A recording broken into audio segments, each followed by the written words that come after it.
अस्सलाम वालेकुम मेरे जितने भी व्यूवर्स हैं, आप सबसे गुजारिश है प्लीज़ मेरे चैनल को सब्सक्राइब करें, बेल आइकन को दबाएं ताकि नई वीडियो की नोटिफिकेशन आप सबको मिलती रहे।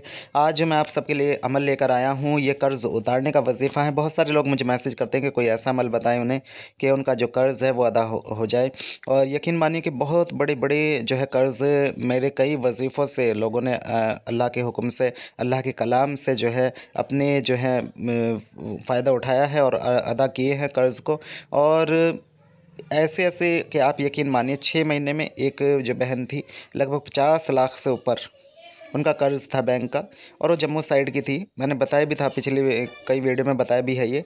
और उनका घर पूरा गिरवी रखा हुआ था, घर भी नहीं था उनके पास में ढंग का। तो अल्लाह का ये करम हुआ कि 6 महीने में ऐसे हालात बदले थे कि उनका कर्ज़ भी अदा हुआ था, ये 50 लाख से जो ज़्यादा का था। और दूसरी जो चीज़ थी, उनके पास जो अपना घर नहीं था, वो अपना घर भी उनका जो है हो गया था। मतलब अच्छा घर नहीं था जैसा होना चाहिए, जैसा एक ख्वाब होता है किसी इंसान का कि वो ऐसे घर में रहे या ऐसा घर चाहता है। तो ऐसे कई सारे ऐसे मामलात हुए। तो ये सब अल्लाह के कलाम की बरकत से ही है। और बाकी जो भी जितने भी वजीफ़े हैं जो मैं ये बताता हूँ, बड़े बुज़ुर्गों के हैं और उनसे इजाज़त से मिले हुए हैं, तो उसके अंदर तासीर तो होनी ही होनी है। क्योंकि वो पढ़े हुए वजीफ़े हैं, किए हुए वजीफ़े हैं, तो उनके अंदर एक अलग ही तासीर चली आ रही है। और उनसे फिर जो वो इजाज़त जो मिली हुई होती है, उसके अंदर फिर एक अलग ही किस्म की रूहानियत होती है जो इंशाल्लाह असर ज़रूर दिखाती है। बस यही है कि हमारी नीयत और हमारा जो तरीक़ेकार है वो सही होना चाहिए जब हम कुछ कर रहे हों, और उसे पूरी जो है तवज्जो के साथ में करें, तो इंशाल्लाह कामयाबी ज़रूर मिलती है। मैं आप सब लोगों से कहना चाहूँगा, अगर आप बातें नज़र खोलना चाहते हैं, जिन मौके पर हमज़ाद की तज़किर करके उनसे अपना या दूसरों काम लेना चाहते हैं, या आपका कोई जायज़ मामलात है और उसके लिए आप हमसे काम कराना चाहते हैं, तो उसके लिए भी आप हमसे कांटेक्ट कर सकते हैं। और आपका कोई भी ऐसा जायज़ मसला है जिसके लिए आप परेशान हैं, तो उसके लिए भी आप हमसे रब्ता कर सकते हैं। आप अमलियात का कोर्स करना चाहते हैं, ठीक है, तो हम दो तरीके के जो कोर्स हैं वो कराते हैं। एक सिंपल अमाल का कोर्स है और दूसरा जो है वो तज़किरात के अमाल है। उसके अंदर एक 6 महीने का कोर्स है, एक 9 महीने का कोर्स है। तो अगर कोई इंटरेस्टेड हो करने के लिए, तो वो हमसे रब्ता कर सकता है। जो तज़किरात वाला जो कोर्स है, उसके अंदर जिन के, मौकिल के, परी के, हमज़ाद के, वलियों से मुलाकात के, अगर हिंदू भाई कर रहे हैं तो उनके लिए देवी देवताओं से मुलाकात के भी हैं, उनकी हाज़िरी के भी अमाल हैं। तो अब आगे बढ़ते हैं इस जो है अमल की तरफ, जो मैं अभी आपको बताने वाला हूँ। तो जैसे कि ये कर्ज़ उतारने के लिए है, कर्ज़ वो चाहे लोन का हो, या फिर जो है कर्ज़ किसी से ले रखा हो, या फिर जो है किसी भी तरीके का कोई भी कर्ज़ हो जो आपके ऊपर है और वो आप परेशान हैं कि उसे किस तरह से अदा करें, उसके लिए कोई ज़रिया भी नहीं बन रहा है।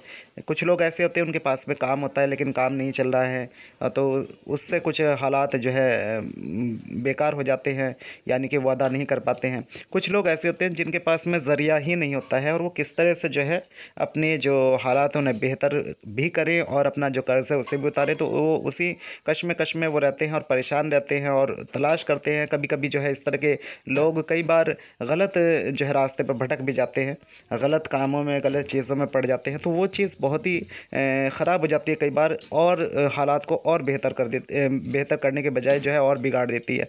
तो इन सब चीज़ों का ध्यान रखते हुए, ख़याल करते हुए, ठीक है, हमें क्या करना चाहिए ऐसे वक्त में, हमें कलाम इलाही का सहारा लेना चाहिए। क्योंकि उस टाइम पे एक दुआ ऐसा ज़रिया है कि दुआ कैसे भी जो है किसी भी तरह की हालात हो, कैसी भी मुश्किल परेशानी हो, उसमें एक दुआ ही ऐसा हथियार है हमारे पास में, और ख़ासकर मोमिन के लिए, कि वो दुआ से अपनी किस्मत को बदल सकता है। यहाँ मैं जो भी अमाल देता हूँ, ऐसा नहीं है कि उस पर किसी की मोहर लगी हुई है कि वो कोई मुसलमान ही करेगा, वो किसी भी मज़हब का इंसान कर सकता है। बस मेरी शर्त यही है कि वो पाक साफ़ होके तभी इन अमाल को हाथ लगाए, तभी इन अमल को करे जो मैंने बताई है, इसमें पाबंदी उसे करे।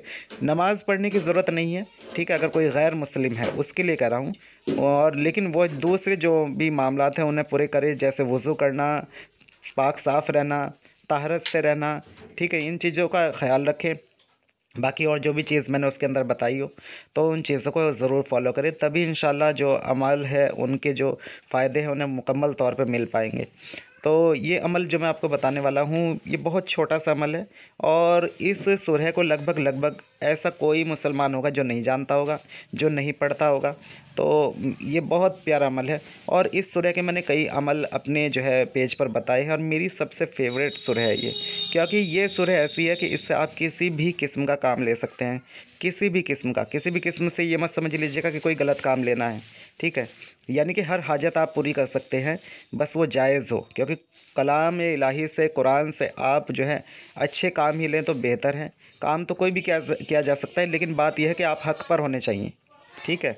अगर आप हक़ पर हैं और आप गलत नहीं हैं तो आप कैसा भी काम ले सकते हैं, किसी को हलाक करने का भी काम ले सकते हैं, ठीक है। किसी को हलाक करने का भी काम ले सकते हैं, लेकिन तब अगर आपकी इज़्ज़त पे बनी हो, अगर आपकी जान पे बनी हो, तो उसमें तो प्रोटेक्शन कोई भी अपनी चाहेगा ना भाई, कि उसकी प्रोटेक्शन रहे। तो उसमें वो चीज़ गलत नहीं है, वो चीज़ उस जगह ठीक है। अगर कोई आपकी इज़्ज़त ख़राब करना चाहता है, आपको आपका कोई ऐसा जानी दुश्मन है जो आपको जान से मारना चाहता है, आपको ऐसा नुकसान पहुँचाना चाहता है, तो उसमें जो है अपनी हिफाजत के लिए अपनी हिफाजत करना, तो वो कोई गलत नहीं है। तो अब इस अमल को क्या करना है, इस अमल में कौन सा ये अमल है जो आपको पढ़ना है, ये अमल है सूरह फातिहा का।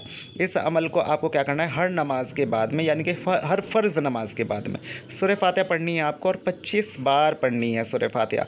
अव्वल आखिर दरूद शरीफ पढ़ना है 3 मरतबा, और अपने मकसद के लिए दुआ करनी है, ठीक है। एक बार फिर बता दूँ, 25 मरतबा सूरह फातिहा पढ़नी है, दरूद शरीफ पढ़ना है 3 मरतबा अव्वल आखिर, और ये हर फ़र्ज़ नमाज के बाद में आपको वजीफ़ा करना है। ये वजीफ़ा उनके लिए है जो नमाज़ पढ़ते हो।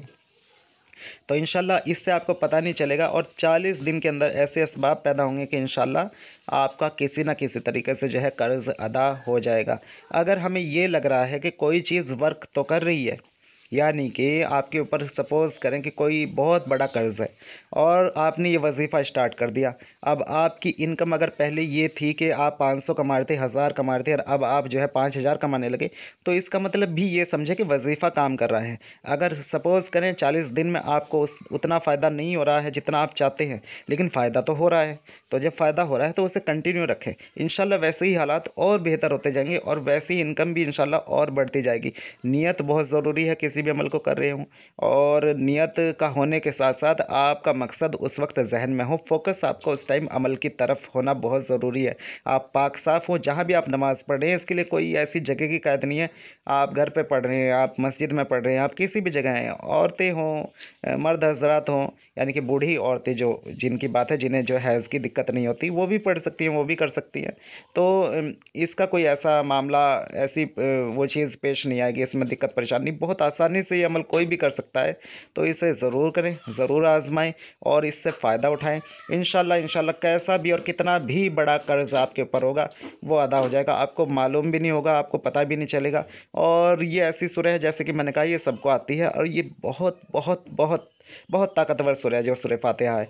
इससे आप दुनिया का कोई भी काम ले सकते हैं, दुनिया का कोई भी काम ले सकते हैं। ऑलराउंडर सूरह अगर कोई है तो वो यही है। ये बताया जाता है कि ये कुरान का पूरा निचोड़ है जो सूरह फातिहा है, यानी कि पूरे कुरान का निचोड़ क्या है, सूरह फातिहा है। अब सूरह फातिहा का अंदर जो है हर चीज़ अल्लाह ताला ने ऐसी पिन्हन कर दी है, ऐसी रख दी है इसके अंदर, कि आप इसे किसी भी चीज़ में इस्तेमाल करेंगे। कोई बीमार हो, कोई किसी चीज़ को लेकर परेशान हो, तो वो अगर इसे करेगा तो इंशाल्लाह उससे उसे बहुत ही फ़ायदा होगा। एक इसके कई अमाल ऐसे हैं, जैसे हफ्ते के दिन शुरू किया जाता है कि 70 मरतबा पढ़ा, फिर अगले दिन 60 मरतबा पढ़ा, फिर अगले दिन 50 मरतबा पढ़ा, फिर अगले दिन जो है इस तरह करके 40, फिर 30, फिर 20, फिर आखिर में 10 पे आ जाते हैं। फिर वहाँ से शुरू हो जाते हैं उल्टा, यानी कि 20 और फिर 30, फिर 40, इस तरह से भी इसके कई अमाल हैं, वो भी बहुत ताकतवर अमाल है। तो मैंने यहाँ जो तरीका बताया है, आप इस तरीके को फॉलो करें, यानी कि 25 मरतबा हर नमाज के बाद पढ़ना है। सूरह फातिहा को अव्वल आखिर 3 मरतबा दरूद शरीफ पढ़ना है। किसी भी रोज़ से शुरू कर सकते हैं, कोई इसकी दिन की क़ैद नहीं है। सुबह नहीं, इसे मगरिब से शुरू करना है। इस वजीफ़े को मगरिब से शुरू करें, फिर इशा में, फिर सुबह, फिर इस तरह से ये मगरिब से शुरू होगा ये वजीफ़ा, ये ध्यान रखिएगा। तो इंशाल्लाह जो आप 40 दिन कंप्लीट करेंगे, उसी में आपको बहुत फ़र्क नज़र आएगा। बड़ा कर्ज़ है तो ज़्यादा जब तक अदा ना हो तब तक इसे पढ़ते रहें, इंशाल्लाह मालूम भी नहीं पड़ेगा। किसी भी काम कारोबार भी नहीं है तो इंशाल्लाह उसका काम कारोबार भी चल पड़ेगा, और असबाब ऐसे पैदा हो जाएंगे कि उसका कर्ज़ अदा हो जाएगा। तो अब मैं इजाज़त चाहूँगा आप सबसे, और कहना चाहूँगा कि आप जो है मेरी वीडियो को लाइक करें, शेयर ज़रूर करें, ऐसे लोगों तक पहुँचाएं जिन्हें ज़रूरत हो। तो इसके साथ अब मुझे इजाज़त दें, इंशाल्लाह फिर मिलते हैं अगली वीडियो में।